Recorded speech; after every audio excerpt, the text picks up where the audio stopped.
আসসালামু আলাইকুম রহমতুল্লাহি ওবরকাতুহু।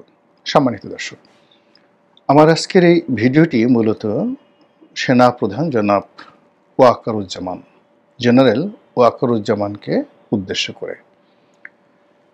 গত সেই জুলাই আগস্ট বিপ্লবের পর থেকে আজ অবধি জনাব ওয়াকারুজ্জামান যা কিছু করেছেন, যা কিছু বলেছেন, আমি কায়মনো বাক্যে তা বিশ্বাস করেছি এবং তার প্রতি আমার অগাধ আস্থা এবং বিশ্বাস এটা এখনো অটুট রয়েছে। অনেক মানুষ দেখেন নানা রকম বিরূপ মন্তব্য করেছেন, যারা কন্টেন্ট ক্রিয়েট করেন।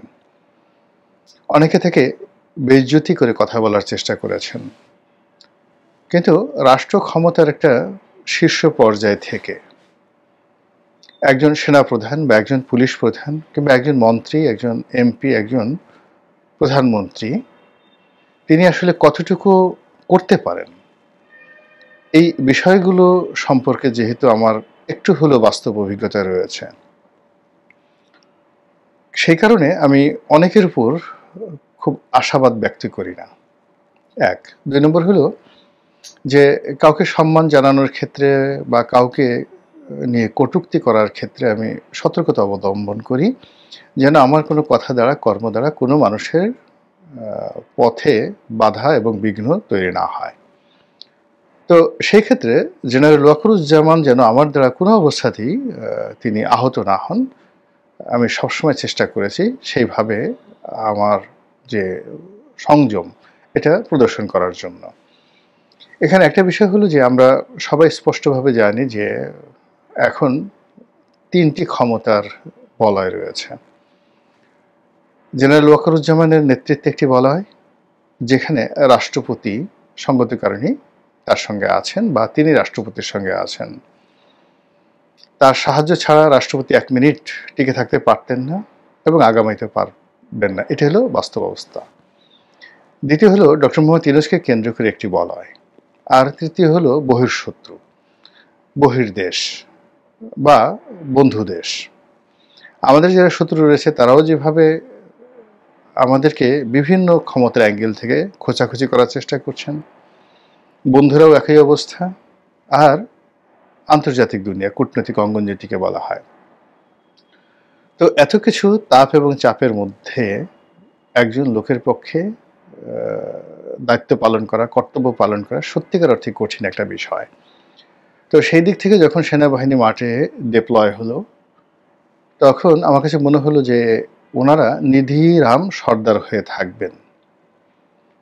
এর কারণ হলো আমরা সেই 2018 সনে যখন সেনা ডিপ্লয় হয়েছিল, তখন সেনাবাহিনীর যে অসহায়ত্ব দেখেছি, ক্ষেত্র বিশেষে লোভ দেখেছি, লালসা দেখেছি, এবং জেনারেল আজিজ ওই সময়টিতে শেখ হাসিনার আজ্ঞাবহ একজন জেনারেল হিসেবে একটি বাহিনীকে যতটা নিচে নামানো সম্ভব ততটা নিচে নামিয়েছেন। এবং উপজেলা পর্যায়ে যারা দায়িত্বরত ছিলেন, তারা কি মেজর ছিলেন না লেফটেন্যান্ট কর্নেল ছিলেন আমি বলতে পারবো না, কিন্তু তারা উপজেলাতে পুলিশের যে দায়িত্বরত ওসি রয়েছেন, সেই ওসি এবং টিওনো, তাদের কমান্ডের বাইরে তাদের একটা টু শব্দ করার কোনো ক্ষমতা ছিল না। ওসি সাহেব একটা ছাগল পাঠিয়ে দিতেন, সেটা জবাই করে সেনা সদস্যরা সেই যেখানে ক্যাম্প করেছিলেন সেখানে তারা খাওয়া দাওয়া করতেন, পোলাও কোরমা খেতেন। এর বাইরে তাদের কোনো ডিউটি ছিল না। 2018 সনে সেই সেনা সদস্যদেরকে যে একটা অবমাননাকর অবস্থায় ফেলে দেওয়া হয়েছিল, যাদের মধ্যে দেশপ্রেম রয়েছে, আত্মমর্যাদা রয়েছে এবং যারা সেনাবাহিনীর ঊর্ধ্বে এবং সেনাবাহিনীর র্যাঙ্ক এবং ব্যাজ এই দুটোকে তাদের মর্যাদার প্রতীক মনে করেন, তারা 2018 সনের নির্বাচনের মাঠে যে বিরূপ অবস্থার মধ্যে পড়েছিলেন, ওটাকে তারা কিয়ামত পর্যন্ত ভুলতে পারবেন না। তো এই জন্য এবার যখন সেনা ডিপ্লয় করা হলো, অন্যকে কি বলেছেন জানি না, আমি প্রথম দিন থেকে বলেছি যে সেনাবাহিনীর ম্যাজিস্ট্রেসি পাওয়ার দরকার হবে। ম্যাজিস্ট্রেসি পাওয়ার ছাড়া তারা কিছুই করতে পারবে না। এখন আমার কথাই হোক কিংবা অন্য যে কোনো পরিবেশ পরিস্থিতির কারণেই হোক, সরকার তাদেরকে ম্যাজিস্ট্রেসি পাওয়ার দিয়েছে। এটা নজিরবিহীন বাংলাদেশে। কিন্তু সেই নজিরবিহীন ম্যাজিস্ট্রেসি পাওয়ার নিয়ে আইন শৃঙ্খলা রক্ষা, জনমনে প্রশান্তি আনা এবং রাষ্ট্রকে একটি নির্দিষ্ট দিকে নেওয়ার জন্য সেনাবাহিনীর প্রতি মানুষের যে আশা আকাঙ্ক্ষা তা 1%ও হয়নি। এখানে কিছু সস্তা জিনিস হয়েছে, কাউকে লাঠি দিয়ে পেটানো হচ্ছে, কারো হেলমেট আছে কিনা তা চেক করা হচ্ছে, কিন্তু সত্যিকার অর্থে কোনো একটি এলাকাতে সেই এলাকার পরিবেশ পরিস্থিতি রাষ্ট্রের অনুকূলে আনা, আইন শৃঙ্খলা মানে যাকে বলা হয় শান্তিপূর্ণ করা, এই কাজটি সেনাবাহিনী করেনি। কেন করেনি, কী জন্য করেনি, এটা নিয়ে বহু তর্ক আছে, বিতর্ক রয়েছে। কিন্তু এখানে সেনাপ্রধান ওয়াকারুজ্জামানকে নিয়ে আমি যে কথাটা বলতে চাই সেটি হলো, এখনো পর্যন্ত তার অধীনে যেভাবে কমান্ড রয়েছে, এখনো পর্যন্ত তার প্রতি লোকজনের যে বিশ্বাস এবং আস্থা অব্যাহত রয়েছে, যেটি বাংলাদেশে বিরল, ইতিপূর্বে কখনো হয়নি। এক। 2 নম্বর হলো যে তিনি যদি এই পুরো পরিস্থিতিকে নিয়ন্ত্রণ করতে না পারেন, ইতিহাস তাকে ক্ষমা করবে না এবং তার জীবনে এতটা বিপর্যয় নেমে আসবে যে বিপর্যয় কোনো সেনাপ্রধান, কোনো মন্ত্রী, কোনো এমপি কারো জীবনে কখনো ঘটেনি। বাংলাদেশে পরিস্থিতি সেদিকে এগুচ্ছে। আর এই কথাটা এখন খুব নিষ্ঠুরভাবে আমাকে বলতে হচ্ছে এই কারণে যে আমরা ডক্টর মোহাম্মদ ইউনূসকে যে প্রধান উপদেষ্টা মেনে নিয়েছি সেনাবাহিনী প্রধানের কথায়, তার পছন্দে। তিনি যদি না চাইতেন এটা হতো না। এর কারণ হলো শেখ হাসিনা পালিয়ে যাওয়ার পরে পুরো মানুষের, দেশের যে কনসেন্ট্রেশন, সেই কনসেন্ট্রেশন ছিল ক্যান্টনমেন্টের দিকে, সেনাবাহিনীর দিকে। সেনাপ্রধান ওয়াকারুজ্জামান যদি ওই দিন চিফ মার্শাল অ্যাডমিনিস্ট্রেটর হতে চাইতেন, সেদিন যদি প্রেসিডেন্ট হতে চাইতেন, সারা বাংলাদেশ কায়মনো বাক্যে তাকে মেনে নিত।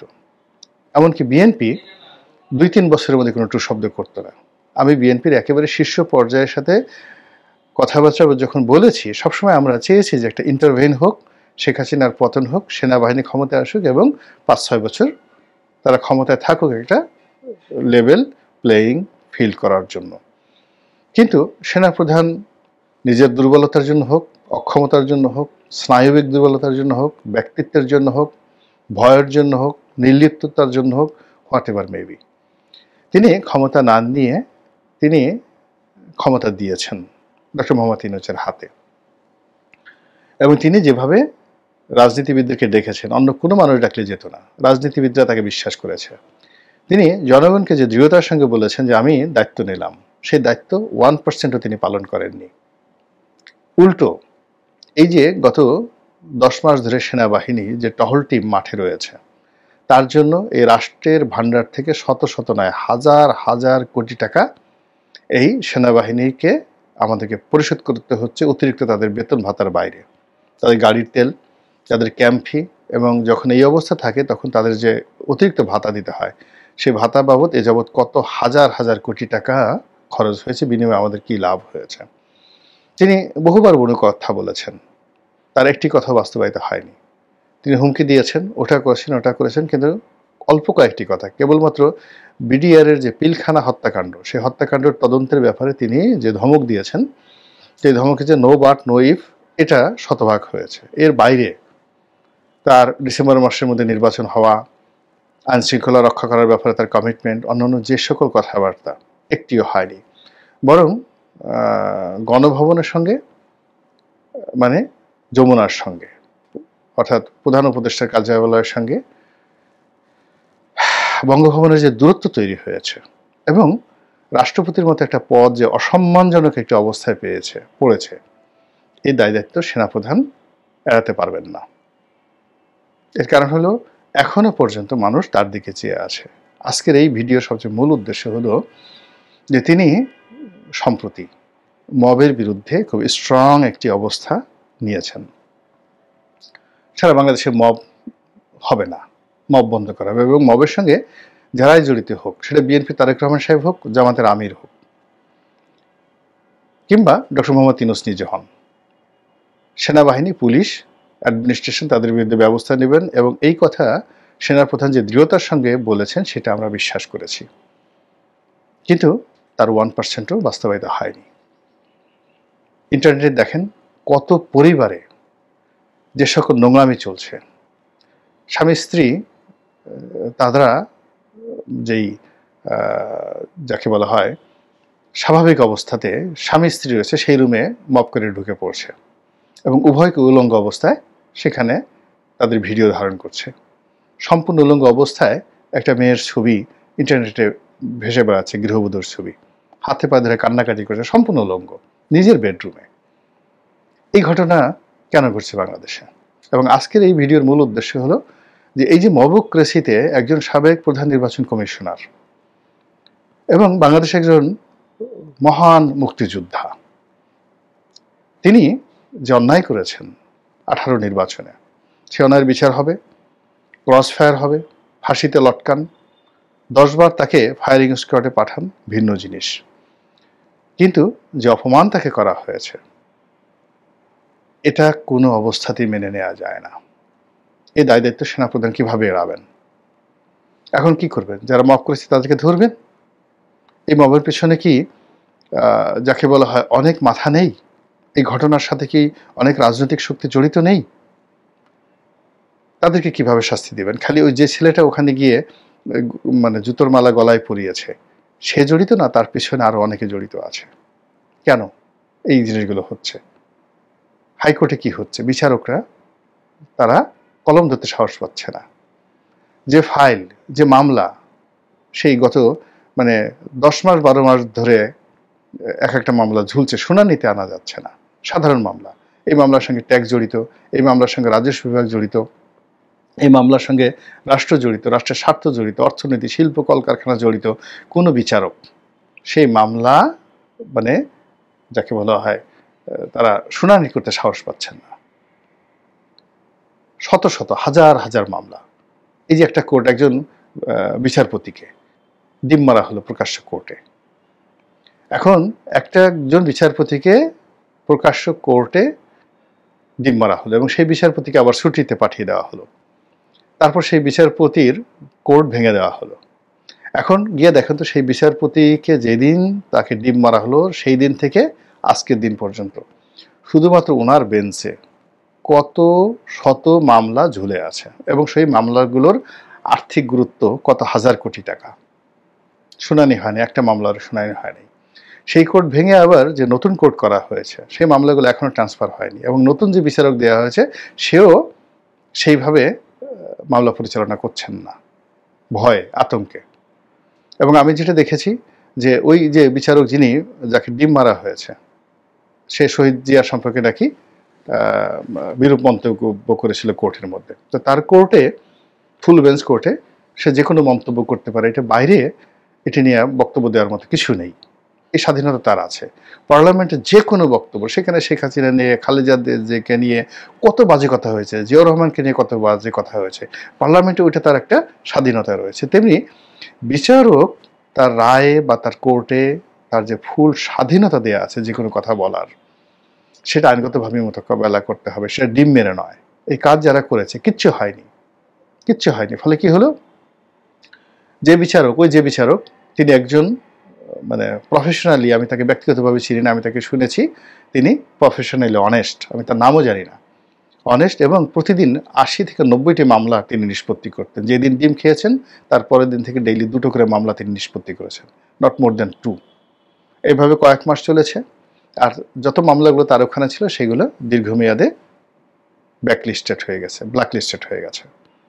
এরপর তাকে 3 মাসের ছুটিতে পাঠিয়ে দেওয়া হয়েছে। এখন তার চাকরি আছে কি না আছে জানি না, তার যে বেঞ্চার ছিল সেটা ভেঙে দেওয়া হয়েছে। আমি জাস্ট একটা উদাহরণ দিলাম, এরকম হাজার হাজার ঘটনা ঘটেছে। এই দায় দায়িত্ব সেনাপ্রধান এড়াতে পারেন না। সর্বশেষ তিনি মবের বিরুদ্ধে যে কথা বলেছেন, সেই কথা বলার পরে এই যে সিইসি নুরুল হুদা সাহেব পুরো দক্ষিণ অঞ্চলে তার মতো, তাকে বলা হয় টাইগার হুদা, তার মতো ওইরকম সাহসী বীর মুক্তিযোদ্ধা একজনও নাই দক্ষিণ অঞ্চলে। শাহজাহান ওমর, নুরুল হুদা, ওনারা এই সমপর্যায়ের যোদ্ধা ছিলেন। একজন সিভিল সার্ভিসের কর্মকর্তা হয়ে তিনি পুরো পটুয়াখালী ডিস্ট্রিক্টের কমান্ডার ছিলেন। তার দ্বারা আমি সবচেয়ে বেশি ক্ষতিগ্রস্ত হয়েছি, তার দ্বারা, তার ভাগ্নে দ্বারা। তারপর আমি বলছি এই কাজটি করা একেবারে অনুচিত, এবং এই কাজটি হয়েছে, এই কাজের জন্য ডক্টর মোহাম্মদ ইউনূসকে জবাবদিহি করতে হবে আগামীতে। এই কাজের জন্য সেনাপ্রধানকে জবাবদিহি করতে হবে আগামীতে। এবং এখন এই সিইসির এই ঘটনার পর কোনো অবস্থাতেই আপনি শত সেনাপ্রধান তো দূরের কথা, আমেরিকার প্রেসিডেন্ট এসেও এই বর্তমান যিনি প্রধান নির্বাচন কমিশনার রয়েছেন তাকে মুভ করাতে পারবেন না। ফলে নির্বাচনের 12টা বেজে গেল। এই একটা কাজে পুরো নির্বাচন কমিশনের মধ্যে যে আতঙ্ক ছড়িয়ে পড়ল, এর ফলে কিসের ফেব্রুয়ারিতে নির্বাচন, যত সভ্য কাজ কথাবার্তা, এই জিনিসগুলো আমাদের যে সম্মানিত সেনাপ্রধান তাকে বুঝতে হবে যে তিনি কি করে চলেছেন, তার প্রতি জনগণের বিশ্বাস কি, আস্থা কি। আজকে আমার মতো মানুষকে কেন এই কথা বলতে হলো? আল্লাহ আমাদের সবাইকে হেদায়েত দান করুন এবং হেফাজত করুন। আসসালামু আলাইকুম ওয়া রাহমাতুল্লাহি ওয়া বারাকাতুহু।